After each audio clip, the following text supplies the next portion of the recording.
Welcome to Ramana's Eduzone YouTube channel. ఇంకా ఈ ఛానల్ని ఎవరైనా సబ్స్క్రైబ్ చేయకపోతే దయచేసి సబ్స్క్రైబ్ చేసుకోగలరు.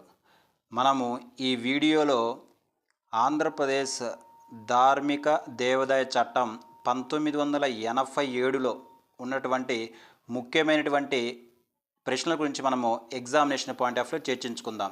అంటే ఇక్కడ అంటే ఈ 1987లో వచ్చినటువంటి చట్టం గురించి మనకు ఈఓ గ్రేడ్ 3 పేపర్ 2లో భాగంగా 10, 11, 12 చాప్టర్లో కవర్ చేయడం జరిగింది. ఇక్కడ ఆ 3 చాప్టర్లకు సంబంధించి కొన్ని ముఖ్యమైనటువంటి ప్రశ్నలను మనం గమనించినట్లయితే మొదటి ప్రశ్న చూడండి.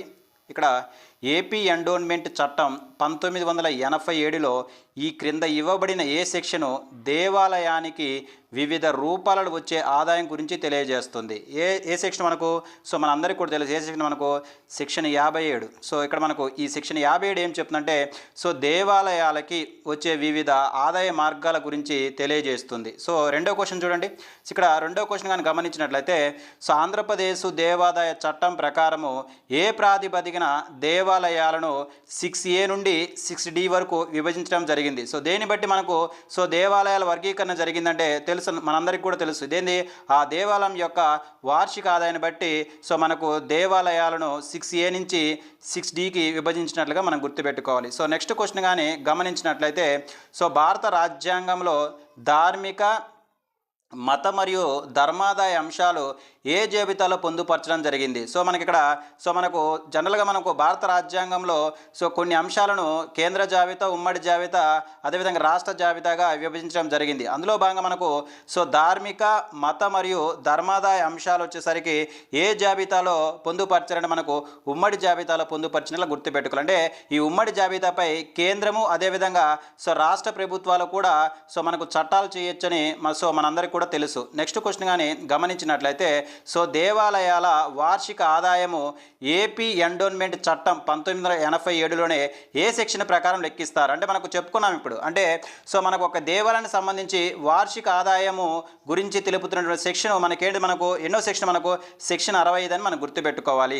నెక్స్ట్ క్వశ్చన్ కానీ ఇక్కడ గమనించినట్లయితే రాష్ట్ర స్థాయిలో ఉన్నటువంటి సనాతన ధర్మ పరిషత్తుకు ఎవరు అధ్యక్షత వహిస్తారు? చాలా ఇంపార్టెంట్ అండి. మనకు రాష్ట్ర స్థాయిలో ఉన్నటువంటి సనాతన ధర్మ పరిషత్తుకు ఎవరు అధ్యక్షత వహిస్తారంటే సంబంధిత రాష్ట్ర దేవాదాయ శాఖ మంత్రి వచ్చేసరికి ఈ సనాతన ధర్మ పరిషత్తుకు అధ్యక్షత వహిస్తారని గుర్తుపెట్టుకోవాలి. నెక్స్ట్ క్వశ్చన్ చూడండి. ఇక్కడ నెక్స్ట్ క్వశ్చన్ కానీ గమనించినట్లయితే దేవాలయ వార్షిక ఆదాయంలో ఎంత శాతం మించి ఉద్యోగులకు జీతభత్యాలు చెల్లించరాదని ఏపీ ఎండోన్మెంట్ చట్టం 1987 తెలియజేస్తుందంటే మనకు ఎంత శాతాన్ని మించి మనకు జీతభత్యాలు చెల్లించకూడదంట? 30% అని గతంలో మనం చెప్పుకోవడం జరిగింది. నెక్స్ట్ క్వశ్చన్ కానీ ఇక్కడ గమనించినట్లయితే కోటి రూపాయల కంటే తక్కువ వార్షిక ఆదాయం ఉన్న, కోటి రూపాయల కంటే తక్కువ వార్షిక ఆదాయం ఉన్న దేవాలయాలకు కార్యనిర్వహణ అధికారిని ఎవరు నియమిస్తారు?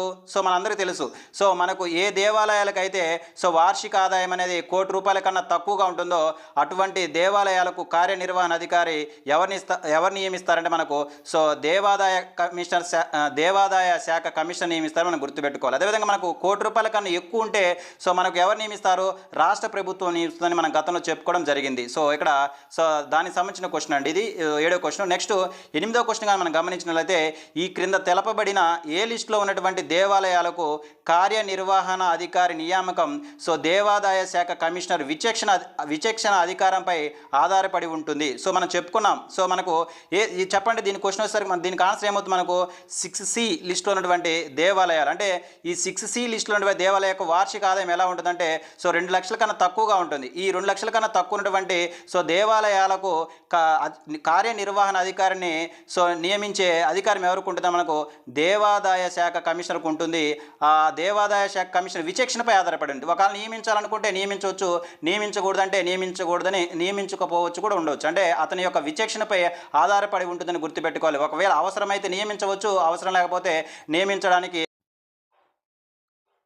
అంటే ఈ క్వశ్చన్కు సంబంధించి మనం గుర్తుపెట్టుకోవాల్సినటువంటి విషయం ఏంటంటే 6C లిస్టులో పొందుపరిచినటువంటి దేవాలయాలకు సంబంధించిన కార్యనిర్వహణ అధికారిని సో నియమించే అధికారం ఎవరికి ఉంటుందంటే మనకు దేవాదాయ శాఖ కమిషనర్కు ఉంటుందని గుర్తుపెట్టుకోవాలి. అదేవిధంగా ఆ దేవాదాయ శాఖ యొక్క కమిషన్ యొక్క విచక్షణపై ఆధారపడి ఉంటుందని గుర్తుపెట్టుకోవాలి. అంటే అవసరం అనుకుంటే సో ఈ 6C లిస్టులో ఉన్నటువంటి దేవాలయాలకు సో కార్యనిర్వహణ అధికారిని నియమించవచ్చు, అవసరం లేదనుకుంటే సో నియమించకపోవచ్చని మనం గుర్తుపెట్టుకోవాలి. ఈ విధంగా మనకు సో 1987లో తీసుకొచ్చినటువంటి ఏపీ ఎండోన్మెంట్ యాక్ట్లో ఉన్నటువంటి ప్రశ్నలను ఈవో గ్రేడ్ 3కి సంబంధించి పేపర్ 2లో ఉన్నటువంటి 3 చాప్టర్లు ఏమేమి చాప్టర్లు అవి 10, 11, 12 చాప్టర్లను కవర్ చేస్తూ మనం భవిష్యత్తులో టెస్ట్ సిరీస్ని తీసుకొని రావడం జరుగుతుంది. అయితే మనం గతంలో ఈ ఈవో గ్రేడ్ 3కి సంబంధించి సో పేపర్ 2లో భాగంగా మొదటి చాప్టర్ అయినటువంటి రామాయణం మీద 500 క్వశ్చన్లతో మనము టెస్ట్ సిరీస్ని తీసుకొనడం జరిగింది. ఈ టెస్ట్ సిరీస్ మీకు కావాలి అనుకుంటే ఈ స్క్రీన్పై కనిపిస్తున్నటువంటి నెంబర్కి వాట్సాప్ చేసి మీరు టెస్ట్ సిరీస్ని తీసుకోగలరు. Thank you.